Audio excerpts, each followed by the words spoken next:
Мәскеуде Бәйтерек ұлттық басқарушы холдингі мен ресейлік Web РФ мемлекеттік даму корпорациясы инвестициялық ынтымақтастық туралы келісім жасасты.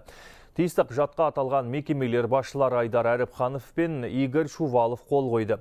Еуразиялық даму банкі ұйымдастырған іс-шара халықаралық сауда орталығында өтті.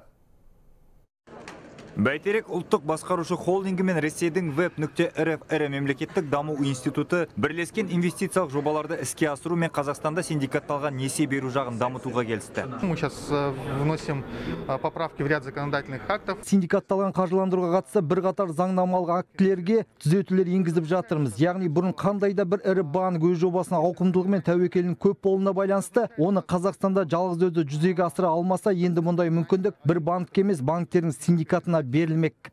Web.рф корпорациясы қазақстандық компанияларға лизингтік платформа арқылы 11 миллиард рубльден астам сомаға 5000-нан астам теміржол техникасын жеткізді. Қазір тағы 3 жоба қарастырылып жатыр. Олар мемлекеттік аудандық электр станциясы мен жылу электр орталығын қайта жаңарту, сондай-ақ жүк вагондарын жеткізу. Бұған Ресейдің даму институты шамамен 20 миллиард рубль бөлмек. Я с Бәйтереком знаком уже на протяжении. Бәйтерекмен көп жылдар бойы таныспын. Бүгін біз ірі инвестициялық жобаларды қолдау үшін елдеріміздегі даму банктерінің күшін, коммерциялық банктердің күш-жігерін біріктіру жағын талқыладық. Мұны Бәйтерек қолға алмаса, басқа кім жүзеге асырады? Осы тұрғыда Бәйтерек біз үшін ең жақын серіктес және осындай үлкен еуразиялық жобаларды құра алатын ірі холдинг.